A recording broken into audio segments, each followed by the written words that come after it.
Ministre, fils de cheminot, je suis né et j'ai vécu dans un bâtiment SNCF au milieu des voies de chemin de fer qui vibraient au passage des trains. La SNCF est une belle entreprise française, ouverte à l'international, une entreprise à laquelle je suis attaché, une entreprise avant tout publique. Elle concerne donc tous les Français, pas seulement les cheminots. La réformer est une nécessité, sous peine de la voir sombrer sous une dette abyssale.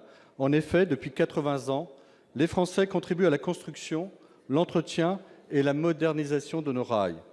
Du fait de cette contribution publique au financement du rail, il me semble nécessaire que les Français aient leur mot à dire sur l'avenir de ce secteur.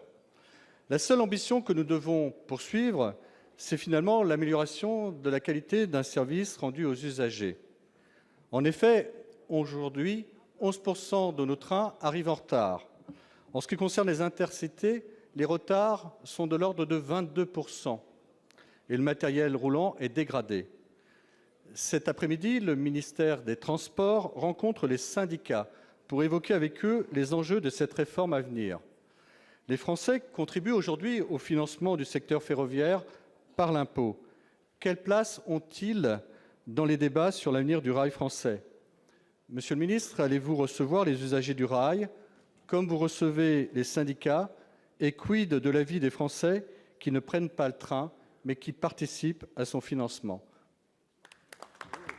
Pour vous répondre, la parole est au secrétaire d'État en charge des relations avec le Parlement, Christophe Castaner. Vous avez la parole, monsieur le ministre. Merci, Monsieur le Président, Mesdames, Messieurs les sénateurs, Monsieur le sénateur Gariot. Il y a au moins 2 points dans votre question sur lesquels chacun se retrouvera. La SNCF est notre patrimoine commun. La SNCF a été financée par les Français, elle est une entreprise publique, elle restera une entreprise publique parce qu'elle est un acteur essentiel de ce lien physique représenté par le train qui permet de mailler l'ensemble de nos territoires, qu'il s'agisse de la banlieue vers la ville, mais qu'il s'agisse aussi de l'ensemble de nos territoires ruraux où chacun sait l'importance des petites lignes. Et je le réaffirme ici, jamais, et au Sénat plus encore qu'ailleurs, il est important de le réaffirmer, jamais il n'a été question de supprimer les petites lignes. Mais si notre bien commun s'appelle service public, c'est qu'effectivement, qu'il est essentiel que le public s'y retrouve.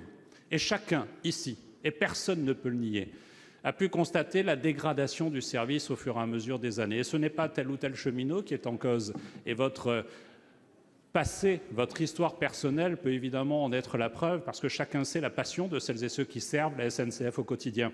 Ce n'est pas leur responsabilité si depuis de longues années on a laissé se dégrader totalement l'infrastructure de transport elle-même.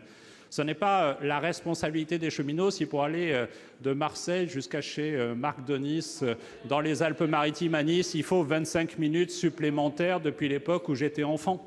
C'est ça la réalité aujourd'hui de ce que vivent tous les acteurs, toutes les femmes et les hommes, le public du service public. Et il est essentiel que dans ce projet de réforme, on sorte des postures, on sorte des dogmes et qu'on se fixe l'objectif effectivement de sauver la SNCF pour améliorer le service public. Et cela, monsieur le sénateur, ça doit se faire avec les usagers. Et vous l'avez dit, il y a une concertation importante qui est menée par Madame la ministre des Transports. Elle a présenté vendredi dernier une première partie des conditions d'ouverture à la concurrence pour qu'elles soient en dur dans le texte qui sera débattu dans cette Assemblée, comme elle le sera aussi avec les députés. Mais la concertation doit se poursuivre. Il existe un groupe de travail sur la qualité du service public au sein duquel l'ensemble des associations d'usagers de la SNCF sont partie prenante et doivent participer à cette discussion parce que nous sommes convaincus tous ensemble ici d'une chose, la SNCF est un grand service public et c'est un grand service public qui doit améliorer chaque jour encore la qualité du service public rendu aux usagers. Merci, Monsieur le ministre. Je crois qu'aujourd'hui, il y a un enjeu majeur qui est de faire en sorte que l'on puisse défendre effectivement le service public sans pour autant le bloquer, qu'on puisse finalement avancer et défendre les usagers sans pour autant en faire des otages. Et enfin, je pense sincèrement que la SNCF, défendre la SNCF, c'est surtout de ne pas dégrader son image, car elle a un bel avenir, et notamment à l'international. Il faut rappeler que 40% de son chiffre d'affaires, elle le fait à l'étranger, d'où l'intérêt de faire en sorte que cette belle entreprise puisse perdurer dans la sérénité. Merci.